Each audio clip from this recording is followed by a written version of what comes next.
ಯಾಕೋ ಶೂ ಬಿಸಾಕ್ತಿದ್ಯಾ?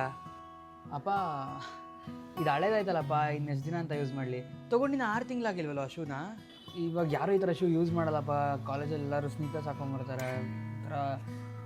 ಸರಿ, ಒಂದು ಕೆಲಸ ಮಾಡು, ಆ ಶೂ ನನಗೆ ಕೊಡು.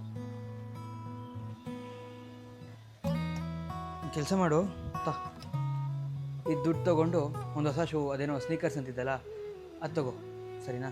ಥ್ಯಾಂಕ್ ಯು ಪಾ, ಥ್ಯಾಂಕ್ಸ್. ನಾನು ಇವಾಗಲೇ ತೊಗೊಂಬರ್ತೀನಿ ಆಯಿತಾ? ಹಾಂ ಸರಿ. ಓ, ಈ ಥರ ದುಡ್ಡು ಕೊಟ್ಟು ನೀವೇ ನಿಮ್ಮ ಮಗನ ಹಾಳು ಮಾಡ್ತಾಯಿದ್ರೆ ನಿಮ್ಗೆ ಅನ್ನಿಸ್ತಿಲ್ವಾ? ಲಕ್ಷ್ಮಿ, ನಾವಂತೂ ಏನು ಸಿಗುತ್ತೋ ಅದನ್ನು ಹರಿದೋಗೋ ತನಕ ಹಾಕ್ಕೊಂಡು ಹೆಂಗೋ ಜೀವನ ಮಾಡ್ಕೊಂಬಂದ್ಬಿಟ್ವಿ. ನಮ್ಮ ಮಗ ಕಾಲೇಜ್ಗೆ ಹೋಗೋನು, ಅಲ್ಲಿ ಬೇರೆ ಹುಡುಗನ್ನ ನೋಡ್ತಾನೆ, ಬೇರೆ ಮಕ್ಳ ಥರ ಅವನಿಗೂ ಇರಬೇಕು ಅಂತ ಅನ್ಸುತ್ತೆ. ನಮ್ಮ ಥರನೇ ಅವನು ಇರಬೇಕು ಅನ್ನೋದು ತಪ್ಪಾಗುತ್ತೆ. ಹೋಗಲಿ ಬಿಡು, ನಮ್ಮ ಮಗಂಗೆ ತಾನೇ ಮಾಡ್ತಾಯಿದ್ದೀವಿ. ಎಲ್ಲ ಅಪ್ಪಂದಿರ ಆಸೆ ಪಡೋದು ಅವ್ರ ಮಗ ಅವ್ರಿಗಿಂತ ಚೆನ್ನಾಗಿರಬೇಕು ಅಂತ. ನನ್ನ ಮಗ ಚೆನ್ನಾಗಿರಲಿ ಬಿಡೆ, ಚೆನ್ನಾಗಿರುತ್ತೆ.